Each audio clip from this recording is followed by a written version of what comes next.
Welcome to the Rebuilt Podcast. I'm your host, Jason Sykes.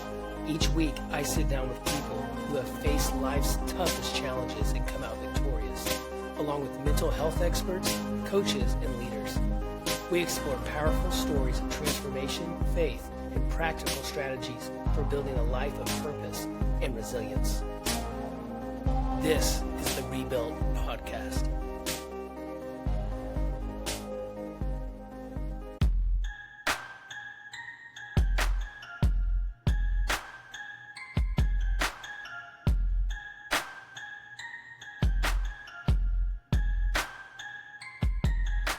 What's up, everybody? My name is Jason, and welcome to the Rebuilt Podcast. Today's episode, I talked with a good friend of mine. His name is Jesten Hunt. We had some really real conversation about what it looks like to make mistakes, pay for those mistakes, and how God can change you through those mistakes. It was a really deep episode where Jesten got pretty vulnerable with us, but he has an incredible story, and I'm excited for you to listen to it. For those of you watching the YouTube, there was some poor quality to the connection, so you get to see him for about 10 minutes, but the audio quality is amazing. And when I say amazing, not only the quality of the audio itself, but the quality of the conversation.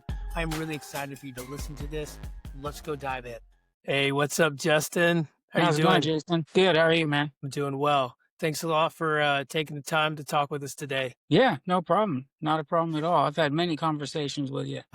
Yeah, man, it's been a while. I haven't seen you in a while. What's been going on in your world? Recently just working. Well, a lot. Working, remodeling my house. I'm getting married in December, so I'm doing a bunch of work. Yeah, I'm doing a bunch of work on my house, trying to get, my fiancée has an 11-year-old son. So my house, I was single for a long time. And so my house was very much a single man's house, you know? So I redid all the floors and built a master bedroom out of a den with a walk-in closet and bathroom and all that stuff. So I'm just trying to get that wrapped up now. I probably have the end of the week and I'll be finished. So work and sounds awesome, more man. work, meetings. Yeah. That's it. Yeah. So when it comes to work, you're a tattoo artist, which is awesome. I mean, that's how we met. Yeah. I mean, it's pretty cool what you do. I mean, you do all my tattoos, you do Ruth's tattoos. Kind of interesting. Like you've told me before, but tell me again, kind of how did you get into that work? Well, I got my first tattoo when I was 15, and my parents actually took me. Up in Seattle, you used to be able to get tattooed at 15 with parental consent. And as soon as it was done, I told my dad, I'm going to learn how to do that.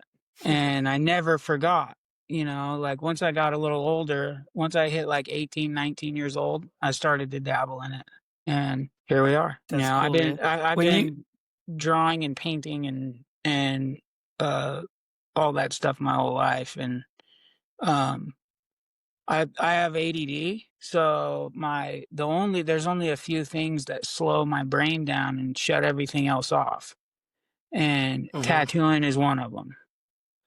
You know, so nice. It's kind of like instead of taking medication, it just slows everything down for me. You know, I can focus. Yeah, no, we've talked before. I also have ADD, and that's kind of how I focused in school. Was my teachers would let me draw because they knew if I was distracted on something else, I was actually listening. Yeah. So yeah, I get it. What did you kind of have that problem in school? Yeah, I was always in trouble for drawing, and because back when I was in school, they didn't that wasn't okay. Like the teachers didn't allow you just to sit there and draw the whole time. And then, but once I had a teacher. Her name was Miss Heedham. And best teacher I ever had, man. She, when I got into her class, she recognized, like, if I'm drawing, I'm listening. I might not be looking at you or whatever, but like I can retain what you're saying as long as I was drawing. And another teacher came in and tried to get on me about drawing, but I was in Miss Heedham's class, and she said, no, he's fine. And so she requested to have me. That was in 5th grade. So she requested to have me for 6th grade so that I could, I wouldn't have a problem with another teacher. Man, that's awesome. Yeah. I love it when we get like those mentors in our life, those people who like really notice, take a liking to you and want you to succeed. That's Yeah. great, man. Yeah. What else was your? Go ahead.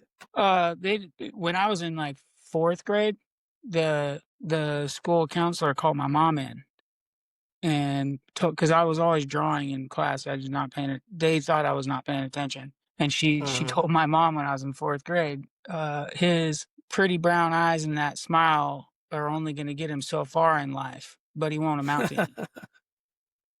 And Oh, yeah. So, and now here I am all these years later getting paid to draw. I love it, man.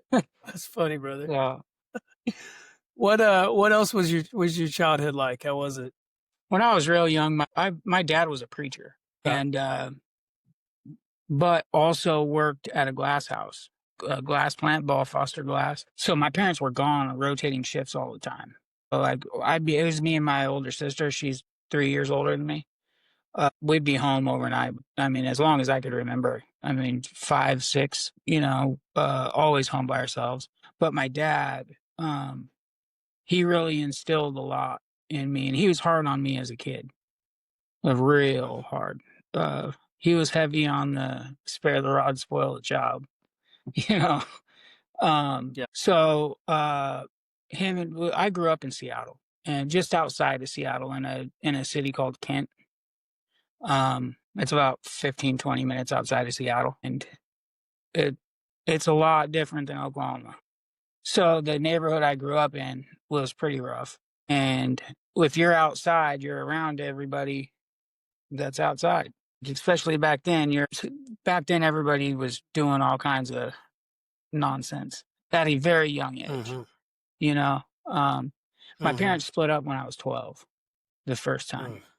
And that was where my life kind of went off the rails per se, you know. Gotcha. Um they split up again when I was 14 or 15. They had gotten back together like a while later and then split up again but by the time I was 12, I was already selling drugs on a street corner, drinking, doing everything. You said 12? Yeah. Wow. Yeah. But to What me kind that of was like to me that's was the environment that I grew up in. So it was Mhm. like a normal thing, you know. Mhm. Like everybody I knew was all doing the same stuff. What kind of So drugs? at 12 we were just smoking pot and drinking and I think by 14, probably 14 or 15 we were doing acid and ecstasy and uh by 15, 16 with cocaine. We never got into heroin and stuff like that. Not as far as Mhm. doing it, you know. Mhm. Um, but just about everything that you can think of, we've done. I've done, you know. Man. So it's been a long So road, you that's for sure. Yeah, yeah. So you said around that time when you're 18 is when you got your first tattoo and you told your dad, "Hey, I want to do this." Oh yeah, I was 15 when I got my Oh, 15, yeah. sorry. Yeah. So your dad was a pretty hard preacher though, right? So why did he let you get a tattoo? In my opinion, I think I guilted him into it, you know, like him and my mom had just split up. Not, it wasn't too long before that. Uh, Mhm. and I'm only going to see him on a weekend, and it was for my 15th birthday. Mm. And I think it was a guilt thing, that he allowed it. He still to this day says it was the worst decision he ever made. But that's what inspires your career. I know. But he's still he's not a preacher anymore.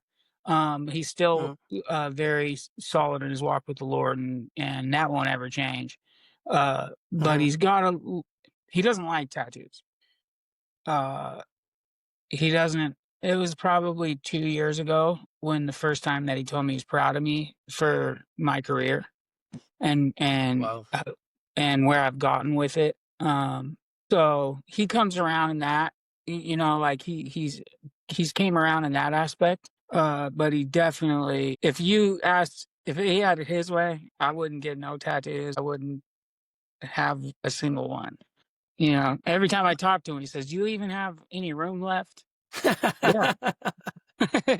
Yeah. Yeah, Dad, I still got some room. That's funny. So growing up with a preacher who was real hard on you, how did that kind of shape your belief in God and just kind of, what did God mean for you growing up? Uh, for me, it was nothing but rules. It was, Mm, very, he was a very fire and brimstone with me, you know? mm, mhm, Um, Now being an adult, I can look back and appreciate a lot of stuff, you know, that I got from it that I can see in my own character today. But mhm, back then, it was all rules. And if you do this, you're going to go to hell. If you don't do this, I'm going to whoop you and you're still going to hell. You know, uh, Yeah. so when I rebelled, it was like, okay, if I'm going to hell, then I'm getting a first class ticket.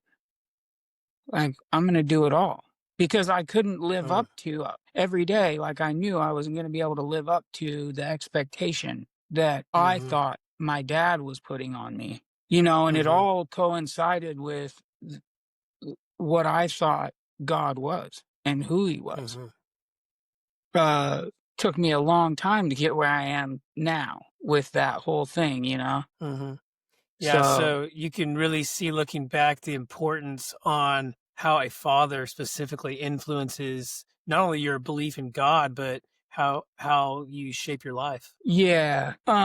So I definitely want to say that like my parents raised me right. They absolutely did. And I did wrong all on my own. Mm, You know, I might not agree with how hard my dad would have been on me when I was younger, but mhm. there's a lot of positive aspects that came from that as well, you know. That's And good. a lot of things that shaped the character of man that I am today. Uh, but the guy that I was, that was not, those were all my decisions, you know, that Yep. my dad would never, you know, he would have never co-signed any of that stuff. You know what I mean? Uh, Right. Yeah. but I always tell people, I always go back to the verse in the Bible where it says that we need, if you raise your kids in the way they should go when they get old, they will never depart from it. And, I'm a firm believer in that because no matter how hard I tried to get all those seeds out of me that my dad planted, there was no, I mean, I was running as fast as I could from God, and that's Mhm. where he met me, you know? Yeah. They don't go away. Those seeds never go away. Yeah. Yeah. So, later on, you eventually moved out, right? Eventually kind of got away from your parents, started doing your own thing. How old were Mhm. you when that happened, and what was your journey from there on? So I moved out of my parents' house when I was 17.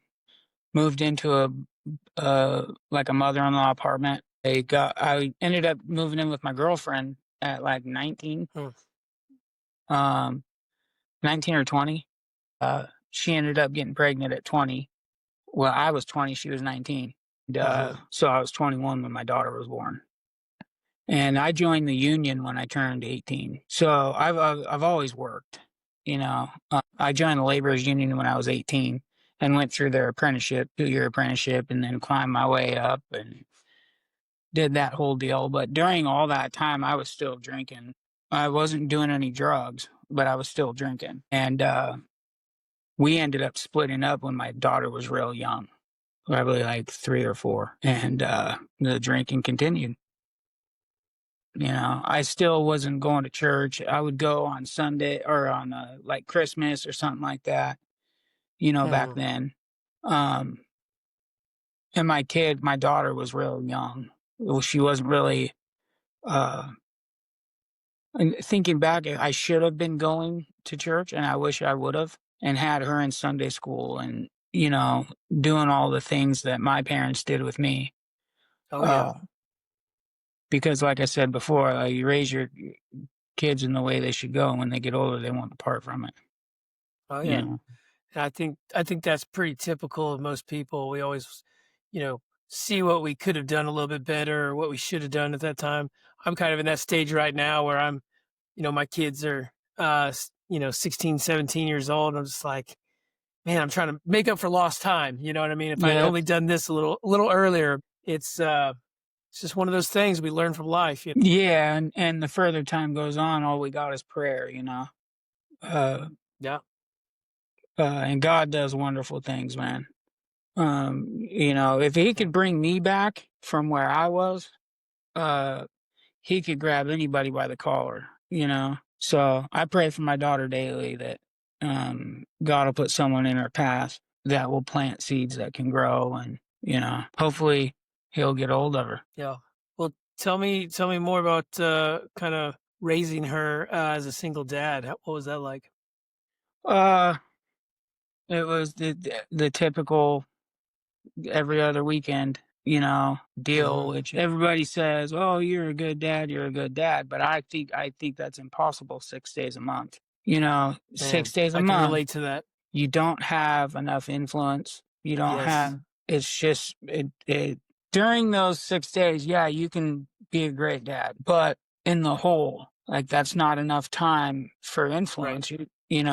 Um, and things that it was great when she was younger.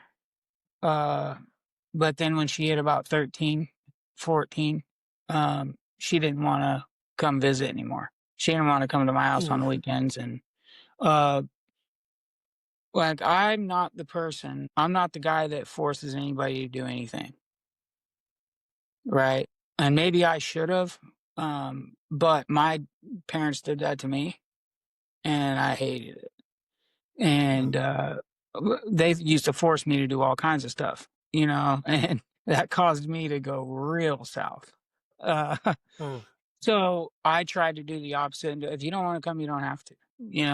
Well, the more time you spend away from somebody, the more you teach them how to live without you. You Mm. know, and so I mean, we're still estranged. She's very liberal. She grew up in Tacoma, Washington, like downtown.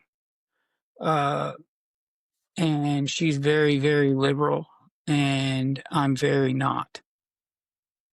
I have a Christian conservative uh, viewpoint on everything. Mm. Uh, so there's certain subjects that her and I clash on, and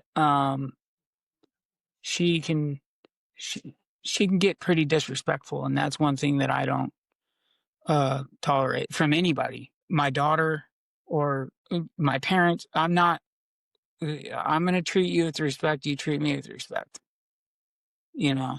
And so we've had a few blowouts and she hasn't talked to me in a long time. She Mm. just emailed me. But I haven't actually talked to her on the phone since she was like 15, I think.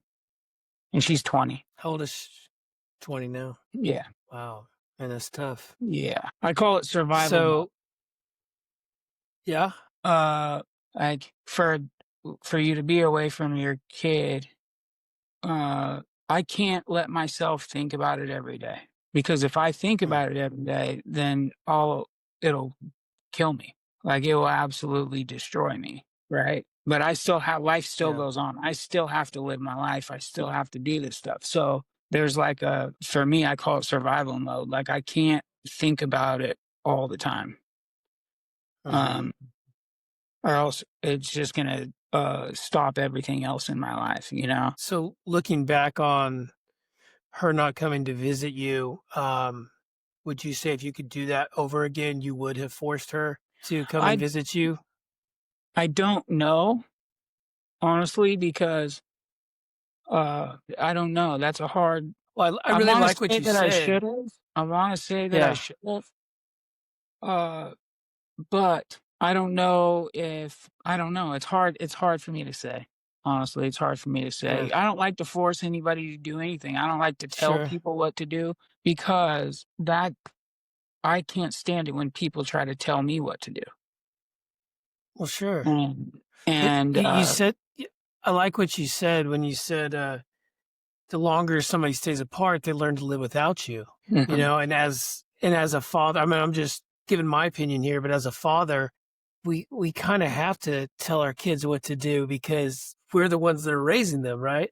So Yeah. it's kind of up to us to, yeah, we want them to, to be friends, but we got to be the father. And so I was just kind of curious because I mean, I'll open up with you. I'm going through the same thing with my daughter right now. She's 13, and she likes her mom a little more because her mom's she didn't go to church. She's relaxed on the rules. They listen to the same, music and the shorter dresses. And I'm just like, I'm not. No, you come over to dad's. We're not doing that junk. And so anyway, it was kind of interesting that your story is very similar to mine. Yeah, and that's a fact. Like what you're going through. Most dads are what create structure. Mm-hmm. Moms are nurturers by nature. True. It was the same thing when my parents split up. I did whatever I wanted because my dad was no longer there to have that structure for me, and there's nothing my mom Mm-hmm. could do. You know, No. realistically, I love my mom with all my heart. She's my best friend. But I ran all over and did whatever I wanted to. Like I let her know what I was doing. I was respectful and let her know what I was doing. Like I was gonna do it. Mm-hmm. That kind of thing where that would have never flown with my dad. Not a chance. Yeah. And same thing with my Right. daughter. Right. Same thing with my daughter. We had got into an argument one night and she cussed me on the phone. And I said, "Who do you think I'm your dad? You're not going to disrespect me." I said, "If you were here, I would slap your mouth." And that was the last time I've heard her voice over the phone. But her mom isn't going to do that. Her mom, I'm sure she's allowed to talk like that, with her mom. And Uh, but when you have a kid 6 days a month, you don't have enough influence, man. They're going to their dad's for a weekend trip. Like it's like I got to go to my dad's for a couple of days. I'll be back home. Yeah. It's not I don't know. It's a tough spot for any father to be in, and vice versa. It is. If any parent, male or female, mom or dad, if you only got that kid 6 days a month, uh, how can you be a good parent 6 days a Yeah. month? Like, well, I believe our job as parents is to raise that kid to be ready for the world because this world is not nice and the world Right. doesn't care. Nobody's coming to save you. Well, Jesus is coming to save you, but not not on your daily lives and when Yeah. the bills come and you got to go to work and you're stressed out and all this stuff. We have to. It's our job to raise them up to be able to handle that stuff. And coddling doesn't do that. You're right. So it's tough on either party. Whether it's a mom who gets them 6 days a month or a dad. And a dad can't raise a little girl to be a woman. And a Right. mom can't raise a little boy to be a man. True. So the nuclear family and having both parents in the household is really an important thing. And if not having a good male role model or a good female role model in the house, Mm-hmm. um, so that the kids can see what a healthy relationship looks like, uh, what healthy adults look like doing the right things. Yeah. No, I totally agree on that. So let's fast forward a little bit. I want to talk about some of your other life experiences. We've talked a little bit about how you've done some time in jail, a couple times actually. Can you kind of tell me what happened and really when you're in jail, like, what did you think about yourself? How did that shape the world when you were going through that? So I've been a few times, um, but every time that I've been to jail, for the most part, there was some type of chemicals involved. Whether I was doing drugs or I was drinking, it was something chemical based that got me landed in there. Uh, Mm, and the, when you're, especially for me personally, when I failed, it's like so much guilt and shame when you're mm, in there. When you first go in, you're like, yeah. dang. Uh, um, but I'm very much an accountability type of person, right? Like I made those decisions and I got caught. So I never asked my parents to bail me out. You know, like I call them and say, "Hey, I'm not asking you to bail me out. I'm just letting you know." And then ride it out and go in front of the judge and see what happens. Mm. But it is definitely not. Jail is a world inside of a world. The rules in there are a lot different than the rules out here, and you can really see people who don't know how to navigate that world when you're in there. Um, it ain't no place nobody wants to go. I can tell you that. Uh, Now, when you went in, how is your relationship with God? uh, there wasn't, there wasn't Mm. on any of them except for the last time. The last time I went in, I had to do 3 months. Um, And every day I read my Bible every day. I don't have it in here, but they have one. They gave it to me when I left. It was in their library and I was in Astoria, Oregon. And it's just a little tiny jail and I was in there for a DUI and I had to do 3 months. And honestly, out of all the jails I've been to, it was the guards were really cool. uh and helpful. But it was during COVID. And Ah, yeah, right when COVID happened. So when you go in, they make you do 7 days in solitary for whew, the whatever what do they call that? Quarantine. Right. So quarantine. they put you in solitary for 7 days. You can't come out of your cell. You're only able to come out. I think we only got out for 20 minutes to take a Hmm. shower real quick and you're back in your cell by yourself. But they had a Bible, the Living Bible, and it was just the New Testament that they had in there. And the way that it reads, I say this, which is probably not the right words for it, but I say it's dumbed down. To me, there's no these and thous. It Right. reads Not a old lot English. easier. Yeah, it reads a lot Yeah. easier than like a NIV or a King James. Um, but it's paraphrased. So Mm. now I still read that Bible. I have when I got out, I bought one that has the Old and New Testament. But I also I use a different Bible for to do studies out of. Hmm. Hmm. Um, but the everyday Bible that I read all the time, I still use that because it's super easy to read.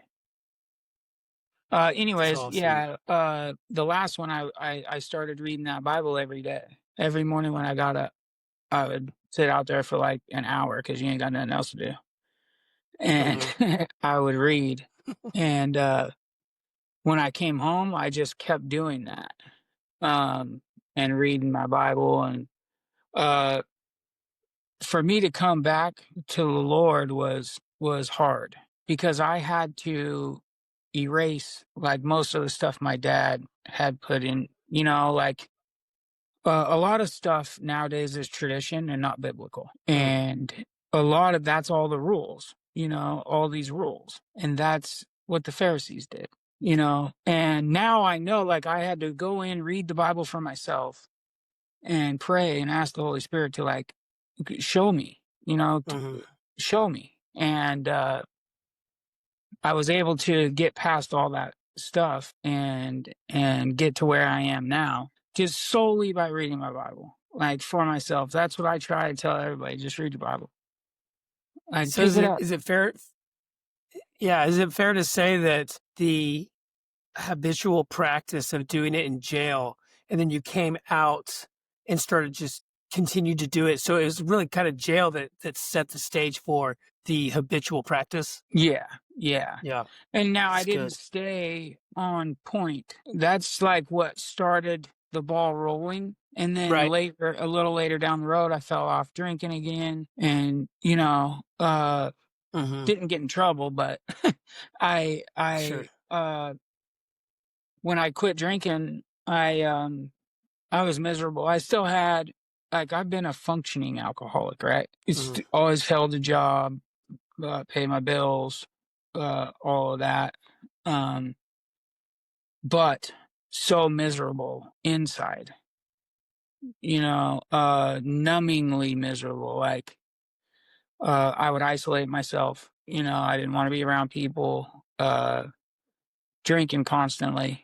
Uh, it got to the point where, like, I would lay in my bed. I could never kill myself because I have a mom and I have a daughter, you know. But I would pray that God would take me and I wouldn't wake up. Like, that's how bad, and I'd be begging God, please just help me quit, help me quit, help me quit. Uh, and then I'd wake up in the morning and I'd be hungover, and then I'd have 4 or 5 hours where I started to feel better. And before I knew it, I was drinking again. It's like I feel all right. It's like I would forget what was Yeah. just 10 hours ago, So things are a lot different now. You're a completely different guy. And Yeah. like you had mentioned, you're engaged. Which congratulations, by the way. That's awesome news. Thank you. Yeah, can't wait to meet your fiance. She seems like a real nice person. I love seeing you guys on Facebook. But what would you say finding love at this time of your life? I mean, how does that feel for you? It feels great. It's I think the difference is, for me, it was timing, and it's God's. Uh, I truly believe God orchestrated this whole thing. Um, Yeah. I had seen her. I was in a self checkout line at Walmart, and I seen some gal run through the self checkout thing on the other side from me, and she gave her mom a kiss on the cheek, and then walked back outside. And it caught my attention seeing somebody in public go up and kiss their mom on the cheek. Like I said, I love my mom, and so that instantly caught my attention, and I thought, well, that's cool. But I never thought I didn't know who she was. I didn't see her face, nothing like that. Then when I was leaving, she must have forgot something was coming back in, and that's when I actually seen her. I walked right past her, and she's gorgeous. uh, but it was just some random woman at the store. I didn't say anything to her. Yeah. I got in my car and I left. Uh, And then fast forward, over a year, and I was on Facebook, and somebody had said they needed a washing machine. And so I sent a link to a washer and dryer that somebody was selling, and I wasn't paying any attention. And a few days after that, I seen a photo that she had posted in her car. I don't even know how she ended up on my Facebook.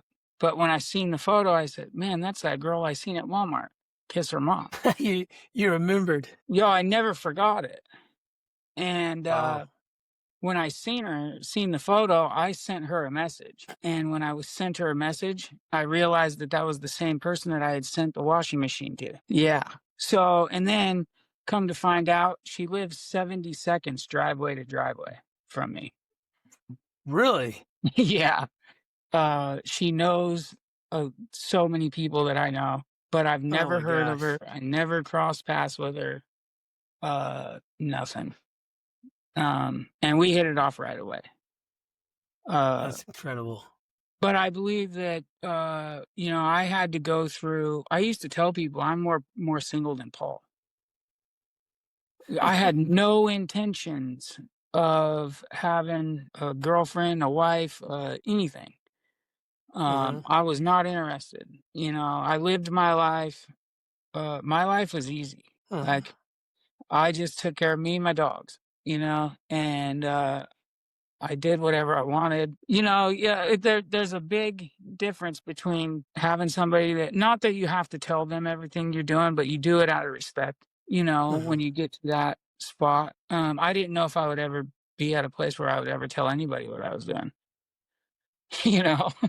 Um, but I think with my age, with my past, I had been married before. I was only married for 4 months. I mean, I was married for like 6 years or something, but we split up after 4 months. Uh, I think with all the past stuff, um, I'm now at a point where I was able to, when we met, I was able to draw boundaries, healthy boundaries, and and her do the same, you know. Hmm. And so this is something totally different than what I've ever experienced in the past. You know, when And we first met, she's yeah, a Christian, yep, Christian. uh, Yeah, that yep, makes a difference. yeah. When we first met on our very first date, I sat down across the table from her and I said, "Okay, I'm going to start with all the bad stuff." And I Oh, told her everything. Like, I'm a recovering alcoholic and drug addict. I've been to jail multiple times. You know, I have a past. And I laid everything out there. And she knows people that used to know me, like, back. You know, I said, we live in a small town. I said, mhm. so some of those people might have stories of who I used to be, you know, and you might hear that, but that's not who I am today. And uh, she turned, I said, okay, your turn.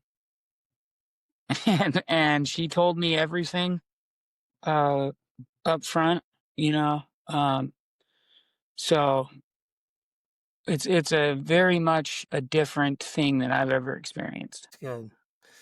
And I like that you guys shared your past. I'm really big on your past. Your past is your story. That's who makes you who you are today. So, I mean, it's sure there's a lot of things that we do in our past that we might feel guilt for or shame for, but I don't think you should ever be ashamed of your past as long as you are doing correcting it in the future, because that's where you come from. That's recognizing that takes you to the next step to where you can really find your identity in Christ. And Yes, so I love that you guys did that.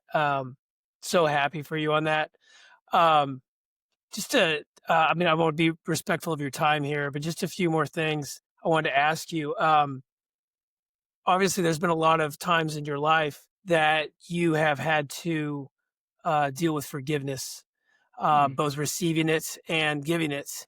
And in your opinion, I mean, what is forgiveness? If you had to define forgiveness for you, what does that look like for you? uh, This to me, it, is a change in behavior, right? Like, I can Mm, forgive. mm, that's good. If you can forgive me, you're gonna see a change in my behavior, right? Yeah, that's good. Now, I can forgive. Now, forgiving doesn't mean forgetting. Hmm. You know, so I'm just gonna use you as an example because you're in front of me. If you do something once and you know, you made a mistake or whatever. Like, we communicate about it. Chances are I forgive you. Let's, you know, as soon as somebody makes an excuse, uh, or starts to make an excuse, you can't work with that, right? Like, because Right. what an excuse does is it says that you're not really sorry for your behavior, Yeah. right?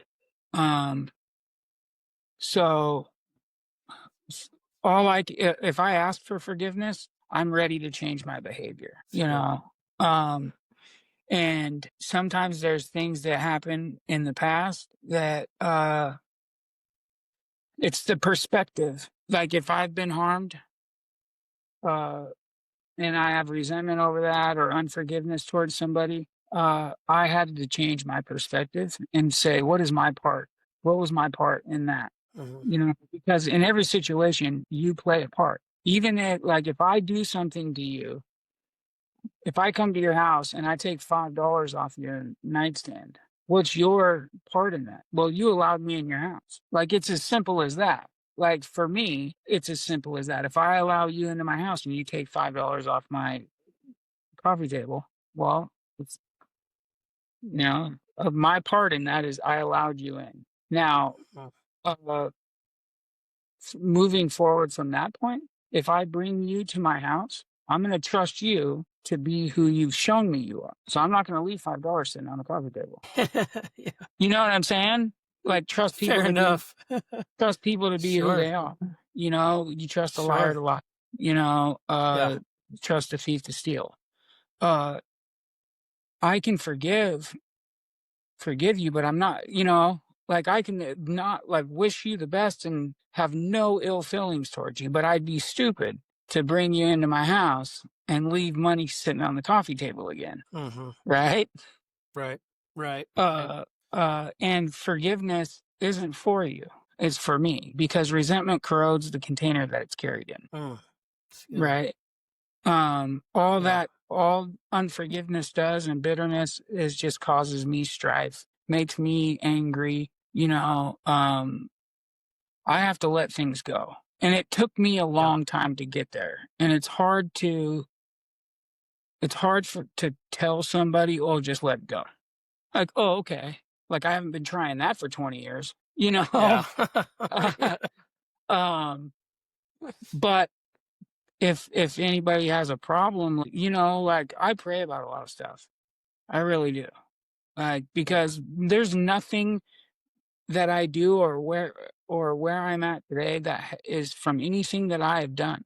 Like if I've done anything, all it is read my Bible and pray and surround myself with positive Christian people.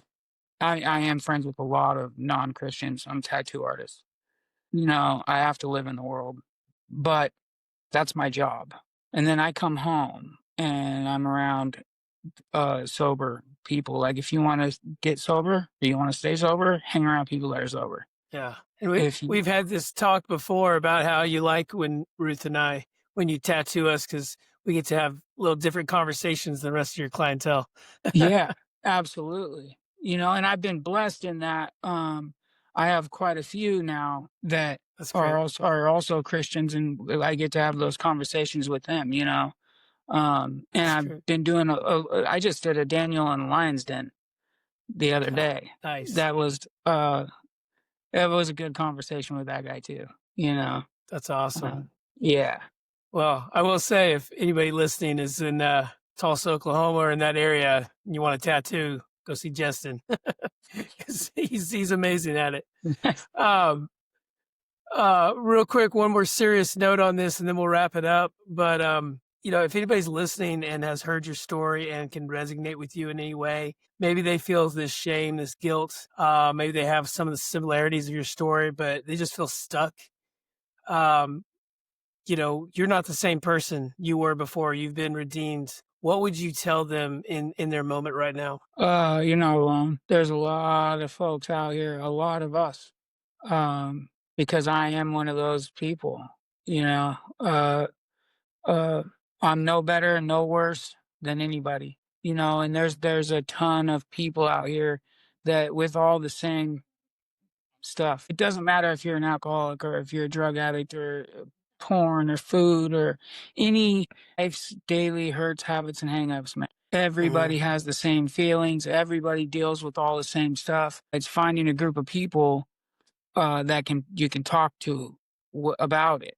Like just in a general conversation, you know, it doesn't have to be some sit down in a you know, a room on a couch with Right. a therapist. You know, I got all the best stuff I've gotten. I got from Alcoholics Anonymous meetings, Narcotics Anonymous meetings. The meetings that I go to now are, for me, really catapulted me because they take the 12 steps, the 12 steps in Narcotics Anonymous, but it's Christ based. Mm. So I get the best of both worlds, you know. And having a tribe like that, uh, it has helped me immensely. I mean, there's no judgment, man. You know, there's everybody who's sitting in those rooms has the same story or something similar, and if you don't look for the differences, if you focus and try to look for the similarities, and it's easy when you remember that we all have the same base feelings. You might have a situation that happened in your life that's way different than a situation that I had in mine, but I still felt abandoned and you still felt abandoned. Even though the situations are different, the feeling is the same, right? or Mm. this person hurt you in this situation and you were sad or whatever. And this situation over here that I was in might have been something totally different, but that feeling is still there. You know, the bad things that I did that I had guilt and shame over might be different than the bad things you did, but you still have guilt and shame just like I do. And how we get out of that is we get out of it together, Yeah. That's so you know? important. Community. Yeah. You know, Right the on, people brother. you're around are you are who you hang out with. And if you Absolutely. hang out with 4 broke dudes, you're gonna be the 5th. That's You right. know? If you're hanging around with 4 negative people, you're gonna be the 5th. If Yep. you're hanging around people who are like-minded and positive and reaching for something, if you're around people that are reaching for the Lord, they're reading their Bible every day, you're seeing all these blessings and all this stuff, great stuff happening in their life, that stuff's all gonna happen in your life too. You Yep. know, it's Absolutely. who you surround yourself with. So, Absolutely, um, man. uh, I don't know if you get my information out there or whatever, but if anybody needs anything, they can reach out to me on Facebook or Instagram or whatever. Yeah. Yeah. I was going to give you an opportunity if you want to, whatever information you want to give out, first and last name for your Facebook or email or whatever, however you want to give it. Yeah, so my Facebook you can find under Jesten Hunt, JestenHunt, And I'll put it in the and my comments. okay, and my Instagram is Jess Hunt, JESHUNT, underscore tattoos. And if you want, or you can email me. That's a way longer one. But either one of those, if you want to reach out, feel free. Yeah. Like I said, I'll put them all in the comments for you too. So Yeah. awesome, brother. Yeah. It's been good talking to you, brother. Well, man, I appreciate your time. Thanks for coming on. Yeah, no problem at all. We got to get you into the shop soon. Yeah. Yeah. I'm about due. So, all right, man. Well, you take it easy and we'll talk at you later. Appreciate it. Sounds good, Jason. Have a good night, man. You too. Hey, everybody. Thank you so much for listening today. I hope you enjoyed today's guest. And I just wanted to say that if this has made you think, if this has sparked something in you, maybe about your purpose or your relationship with God, I just want to encourage you to not let that moment pass. If you're ready to take that next step and connect with me personally, you can reach out to me through my email, which is jason@rebuiltlifecoach.com, or you can go to my website at www.rebuiltlifecoach.com. And if you're serious about building a stronger, faith-driven life, please go check out that program. Thank you for listening, and as always, keep walking in purpose and growing in faith. I'll catch you next time.